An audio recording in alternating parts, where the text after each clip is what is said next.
I want to share with you an incredible Gemara. Today in Daf Yomi, we just had the privilege to finish Meseches Shabbos. So just a few days ago, on Shabbos' Daf, which was Kuf Nun Hamad Beis 155b, the Gemara said something amazing. The Gemara was speaking about the great compassion of God. That God knew that the dog would be a scavenger. The dog, so apparently historically people didn't keep a dog as a pet like people do, like is common today. But the dog was often a scavenger animal. It was out, it had to fend for itself. So Hashem realized that there would be times where the dog would not have a constant food supply. So Hashem gave the dog a very slow digestive process. It takes the dog 3 days to be able to fully digest the meal. This way, again, in the event that the dog is unable to go ahead and find some food, Baruch Hashem is able to subsist based on what it has. And the Gemara says, now that you know that often a dog is hungry, and often a dog is always scavenging for its next meal, the Gemara says, Shma mino, orach aro lemishto umtza lekalbo. See, from here, it's good to throw a piece of meat to a dog. It's good to know the dog is hungry, throw a piece of meat. But the Gemara says, and afterwards, v'chutra abasrei. But after you finish giving the dog a piece of meat, you should give it a little patch with a stick, to send the dog on its way. Says Rashi, why do I have to give the dog a little patch with the stick? So Rashi says, Shelo yehi margilo etzlo. So that the dog should not be used to constantly coming back to me for food. Right? I'm concerned. I feed the stray dog once, and then what's going to happen? He's going to come back tomorrow, the next day. I'm suddenly going to become this kitchen. I'm going to become a chef. So the Gemara says, have compassion, give the dog something to eat, but then a little stick, a little thing to send him on his way. And I thought that, what an incredible metaphor. Because what Chazal are trying to teach us is as follows. Helping another individual is so incredibly important. But sometimes, help becomes detrimental. Because sometimes too much help enables the person not to have to take achrayus, not to have to take responsibility, not to have to fend for themselves. And then the help that I thought was so beautiful and so good actually becomes a disservice. Helping is good. But enabling so that someone doesn't have to take responsibility for their life, for their decisions, that's counterproductive. I think the greatest metaphor for this is children. Anyone who has privilege to have a child knows that when your child begins to walk, there's those beautiful moments when your child takes steps, holding on to your fingers, one foot in front of the other. But then there's that moment where you have to let go, and the child has to walk on their own. And you know what's going to inevitably happen, which is the child is going to fall. So wouldn't logic dictate, I don't want my beloved child to fall. I'm just going to keep on holding their beautiful little hands. And I'll keep holding it however long I have to hold it. But of course, that's counterintuitive. Because if I keep holding the child's hands, then at the end of the day, they never gain the confidence or the strength to walk on their own. If I always hold their hands, they never know that they could really do this on their own without me. So you see that helping someone is incredibly important. But there has to come a point in time where the help stops so that the individual is able to make it on their own steam. So that the individual is able to make it, to show themselves, to build up the confidence that I can do this on my own. A parent who always holds on to his children's hands in every moment stunts the child's growth.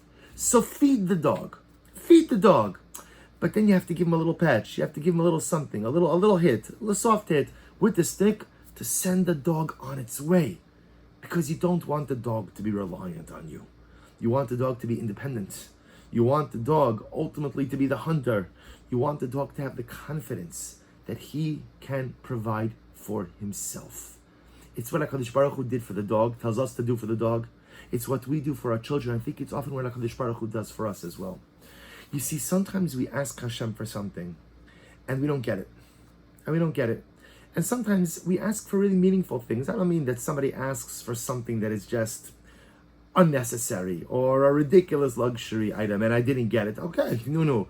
But I mean, a lot of times in life we daven for things, we ask for things that are truly important and truly meaningful, and we don't get them.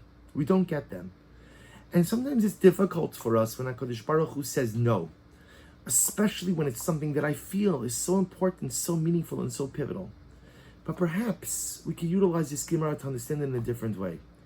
There are some things that Hashem gives us, that Hashem gifts us, because He knows that we need it in order to survive, in order to make it. In other words, sometimes Hashem has to hold my hand because He knows that without that hand holding, I can't exist. But there are other times where Hashem says, I know you want this from me, but I'm not going to give it to you. Not because I don't love you, not because I don't care about you, but because I need you to walk on your own. Because I've given you a lot, and if I keep giving you, it enables you not to have to expend effort. It enables you not to strengthen your muscles. It enables you to sit back, relax, and enjoy the show. It enables you not to have to do the heavy lifting of life. Maybe that's where we have to begin to look at the no's in life. The no's that HaKadosh Baruch Hu gives us, when He tells us no to things that we ask for, it's not out of spite, because HaKadosh Baruch Hu loves us more than anything. It's not out of a lack of care and concern, because the Ribono Shel Olam cares for us more than we could ever imagine. But it's just like the parent holding the child. I guarantee you, if you were to ask that little baby, when the parent lets go of the baby's hand, baby, no, what do you think about your mother? What do you think about your father? The baby would probably say, Achzer, Rasha, Merusha. The baby would have some very choice words for the parents. How can you do this? You're going to let me fall? You're going to let me fall? You're going to let me fall down? You're going to let me get hurt? Don't you love me? Don't you care about me? You're holding my hands and then suddenly you let go and that's it? What kind of parent are you? Where did you go for classes? Who gave you your training? But yet the parent knows, my beloved child, you don't know how much I love you. But the greatest demonstration of my love for you is that I want you to spend your life holding on to my fingers. I want you to learn to walk on your own.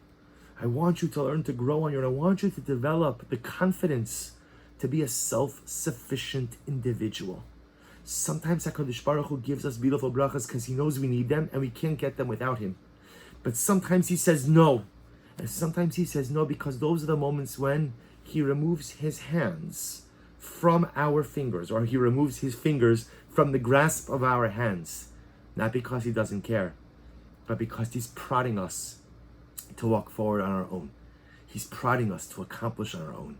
He's prodding us to develop the self-confidence to know that we could take steps with Him always by our side. Because, even when the parent lets go of the child's hands, it's not the pshat that the parent leaves the house. Okay, I'll be back in an hour. Hatzlacha with the walking. Right? The parent is right there. I moved my fingers, but I'm right there. And if my child falls, sometimes I'll catch them before they fall. And if I can't do that, I'll pick them right back up. Even when I remove my fingers, I'm still there. Even in those moments when Hashem says no and removes His fingers, because He wants us to walk on our own, He is always there by our side. And if we teeter, He often pushes us back. And if we fall, He gives us the courage to get back up. Chazal teach us, if you see a hungry dog, give him something to eat. But don't enable him to become dependent on you. Give him a little patch with the stick. Tell him to move on to be self-sufficient. It's what we need to do for our children. It's what we need to do for ourselves. And it's what HaKadosh Baruch Hu does for us each and every day. Wishing everyone a wonderful day.